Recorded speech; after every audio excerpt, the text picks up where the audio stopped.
Good evening, visitors. Welcome to the Australian War Memorial's Last Post ceremony. My name is Matthew Rose, and joining us today from the Australian Army is Craftsman Lucy Caldo. We welcome the veterans who have served, those that are still serving, and the families that support them. We acknowledge the members of RSL and Services Clubs Associations, RSL Victoria and RSL Queensland, who are watching the broadcast of this ceremony across Australia. During this evening's ceremony, wreaths will be laid at the base of the Pool of Reflection by visitors and students on behalf of Tatachilla Lutheran College, South Australia. Ladies and gentlemen, could you please stand and join in singing Australia's national anthem?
Thank you, students. You may now be seated.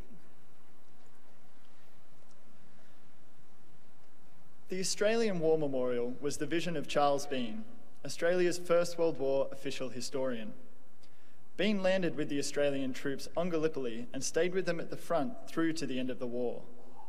The idea of this national memorial and museum came to him at Pozières, France, in the depths of the bloody fighting of 1916. Bean's idea was that this would be a place where families and friends could mourn the loved ones buried in faraway places. It would also be a place that could help all Australians understand what these men and women had endured and what they had done for us. Bean's vision, to which we remain true, is best expressed as inscribed in the entrance to the memorial's galleries. Here is their spirit, in the heart of the land they loved, and here we guard the record which they themselves made. Tonight, we will read the story behind just one of those on the Roll of Honour, which lists the names of more than 102,000 men and women who have given their lives for us in war and operations for more than a century. But first, we present a lament, Flowers of the Forest. Wreaths or floral tributes will now be placed at the base of the Pool of Reflection.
Popularly known as Harry, Harold Vincent Benning was born in 1897 to George and Elizabeth Benning of Maitland, New South Wales. His father was the railway station master at East Maitland for many years. and many of Harold's brothers followed his example to work on the New South Wales railways. However, following his schooling at the local public school, Harold went on to become a grocer at the Maitland Cooperative Store. He was known to be of a most jovial disposition and was held in the highest respect and esteem by a large number of girl and boy friends. He was a well-known footballer at East Maitland and had taken an active part in the choir at St Albans in Muswellbrook. Benning was described as having a strong, wiry build and the heart of a lion. He enlisted in the Australian Imperial Force in January 1916, following in the footsteps of his older brother Leslie, who had enlisted the previous August. Before he left for camp, Harold was presented with a wristwatch by his employer.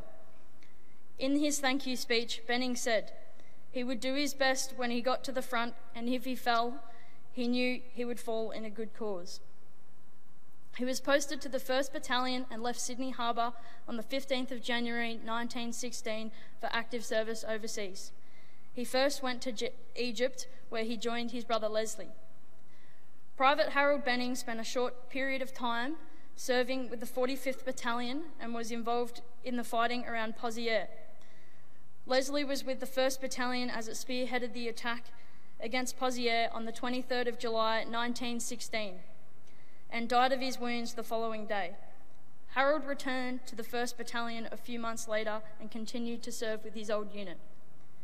On the 5th of November 1916, the 1st Battalion participated in an ill-fated operation near the French village of Fleur, not far from Pozières. As the men left their trench, they came under heavy German rifle, machine gun and bomb fire. Despite suffering heavy casualties, they continued to launch further attacks throughout the day. The battalion suffered more than 150 casualties as a result. One of those wounded was Private Harold Benning. He was evacuated from the battlefield with gunshot wounds to his thighs. He was admitted to hospital in Rouen the following day, but died of his wounds on the 14th of November 1916. He was buried in the St. Sever Cemetery Extension in Rouen under the words, "At rest." He was 19 years old. His brother Leslie was 21. Their names are listed on the Roll of Honour on my right, among more than 60,000 Australians who died while serving in the First World War. This is but one of many stories of service and sacrifice told here at the Australian War Memorial.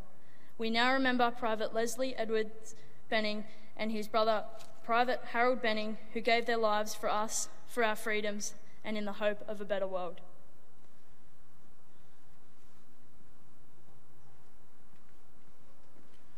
Ladies and gentlemen, please stand for the reading of the Ode and the sounding of the last post.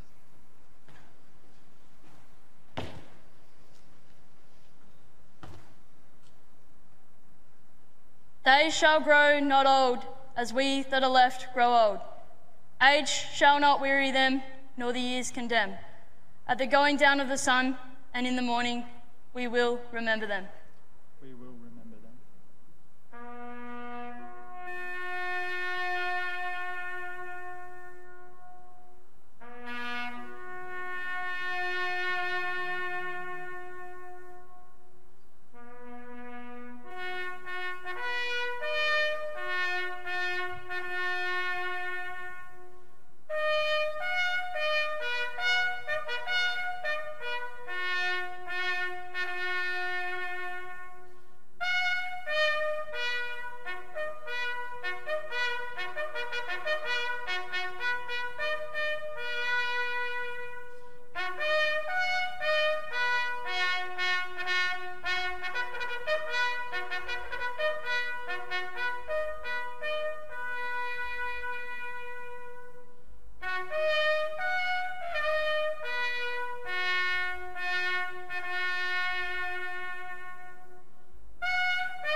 lest we forget.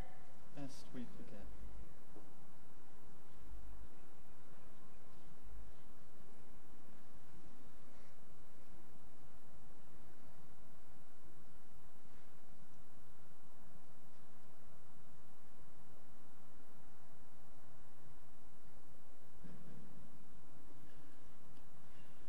We leave you this evening with the words of the memorial's founder, Charles Bean.